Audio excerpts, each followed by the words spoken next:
Hey guys, I've sent you a list of all the equipment that you need, but I thought just to make it simpler, I'll kind of show you what I have and what I'll pack for a 4-day trip. I'll do the first part and then Mashmi will kind of hold the camera while I demonstrate. So for starters, you start from the bottom up. That's my hiking pair of boots and then a pair of sandals. The sandals is what I will wear in the tent and stuff, and then that'll be packed separately. So I'll give it over to Mashmi.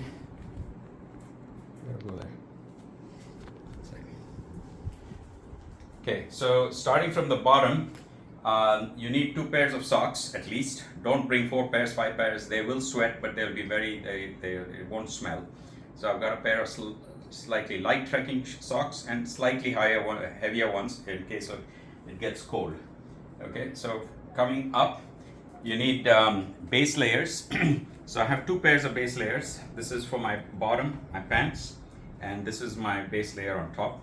This is a light pair and this is a slightly heavier pair, so they're called midweight. Okay, so these two is essentially what I trek in, and over this I'll have a jacket and I'll show that to you. Then again, from the bottom up, there is a pair of kind of pants. This is what we use in tents. These have to be warm. Okay, and this is my trekking pants. So the trekking pants, preferably it's good to have the pants with a pair of zippers, because if it gets hot, you can zip it out and just wear it as shorts. So this is what you wear in the tent. This is what you wear inside while you're trekking, and then this is what you wear outside while you're trekking. When you go on top, this is called a this is called just a fleece layer. A fleece layer, this is from Montbell, you can get it at Patagonia. But this base layer plus the fleece layer is almost what you will wear all the time. Okay, so most of you are thinking, oh my god, it might be cold, I gotta get big jackets. No, you'll be sweating a lot, so you actually need to get really good base layers and fleece layers with zippers, because half the time you'll be zipping down and zipping up because it gets cold, and when you stop it gets warm and stuff. So a fleece layer is important. Over the fleece, you may want one more. This is called a soft shell, or you can have a hard shell, but this is just to prevent rain from coming in. The fleece keeps you warm, but does not protect you from the wind. This will protect you from the wind. Okay, so this is something you put in your day pack. So just in case it gets too cold, windy, or a little bit of snow and rain, you put that on. Now this is your goose down. Your goose down is something that you need to keep warm in the tents. So you don't typically wear this while you're trekking, because if it gets wet, this is not very useful. So the goose down jacket is what you need in the tent. These pair of pants is in the tent, and that keeps you pretty much sorted for the few days. 4 dry fit shirts is what I'm going to carry. Be nice, be colorful, because this is what you get photographed in the tents. Coming up, oh, I forgot, 4 pairs of underwear. These are dry fit underwear, or whatever the fiber kind. Do not get cotton underwear. If you get cotton underwear, we shall eject you from the thing and throw you over the cliff somewhere.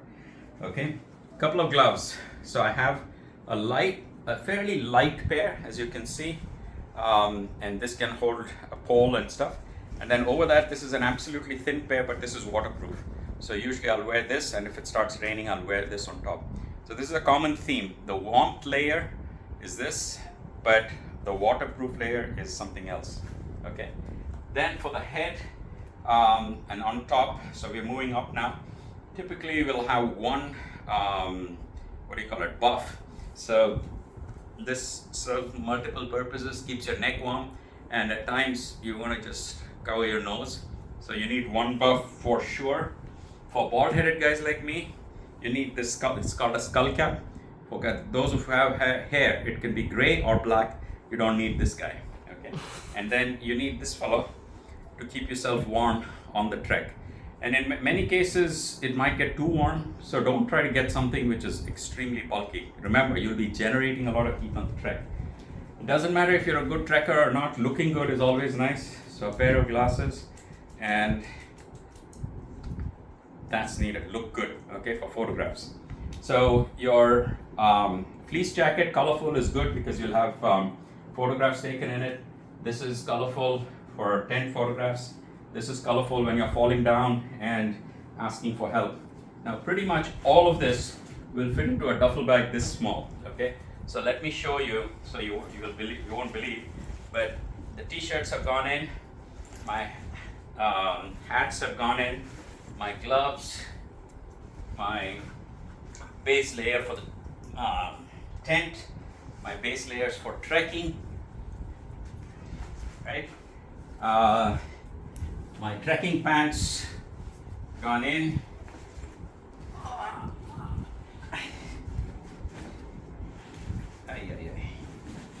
These are my jackets that have gone in, my socks, underwear.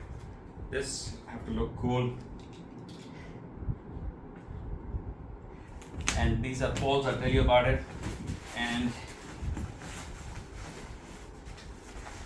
this thing here. So you can see, even with very minimal effort, this is the duffel bag that the porters will carry, and that's pretty much all you need. Okay. In the guys who are carrying slightly bigger duffel bags, you might need some space for your shoes, but that's about it. Now the last thing about poles, I hope everybody's gotten your poles.